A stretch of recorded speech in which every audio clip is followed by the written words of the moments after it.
মোটা ও লম্বা হাত বিশিষ্ট, অর্থাৎ দাজ্জালের পিতা ছিলেন দীর্ঘকালী, কিন্তু শরীরে তেমন মাংস ছিল না, আর তার মা ছিলেন বেশ ভারী, লম্বা হাত ও বড় বক্ষ বিশিষ্ট। এই সন্তান একচোখা অবস্থায় জন্ম নেয় এবং দিনরাত ঘুমিয়ে থাকত। সে খুব সামান্যই দুধ পান করত, যার ফলে তার মায়ের শরীরে অতিরিক্ত দুধ জমে গিয়ে বিষক্রিয়ায় তার মৃত্যু হয়। এরপর তার পিতা ছাগল ও গরুর দুধ খাইয়ে তাকে বড় করতে থাকে। দাজ্জাল সবসময় ঘুমিয়ে থাকত, এমনকি তার পিতা অনেক সময় ধরে ভাবতেন যে সে হয়তো মারা গেছে। নিশ্চিত হতে তিনি তার বুকের কাছে কান লাগিয়ে হৃদস্পন্দন পরীক্ষা করতেন।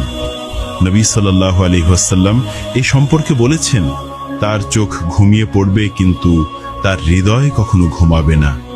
সে ছিল এক প্রকার পক্ষাঘাতগ্রস্ত, যে নিজের জায়গা ছেড়ে নড়াচড়া করতে পারত না।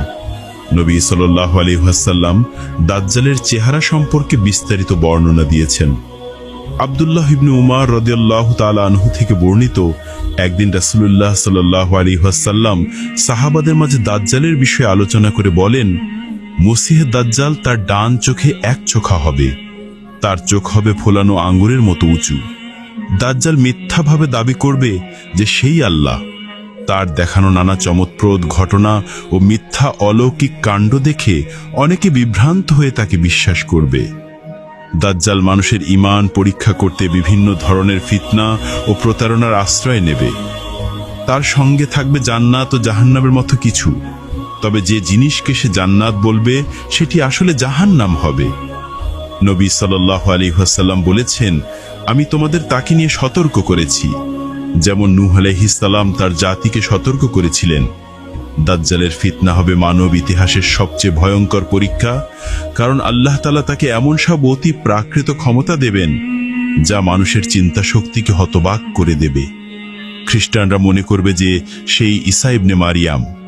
যখন সে প্রকাশ পাবে, তখন প্রথমে ইরানের আসফাহান নগরী থেকে ৭০,০০০ ইহুদি তার অনুসরণ করবে। সে পৃথিবীর এক প্রান্ত থেকে অন্য প্রান্তে বাতাসের গতির মতো দ্রুত ছুটে বেড়াবে, যা দেখে মানুষ আতঙ্কিত হয়ে পড়বে। মানুষ তার ভয়ে পালিয়ে লুকিয়ে থাকবে, কারণ সে পৃথিবীর প্রায় প্রতিটি স্থানে পৌঁছে যাবে। তবে সে মক্কা ও মদিনার সীমানায় প্রবেশ করতে পারবে না, কারণ সেখানকার রক্ষক ফেরেশতারা তাকে সেখানে প্রবেশ করতে দেবে না। মুহজিন ইবনে আদ্রা রাদিয়াল্লাহু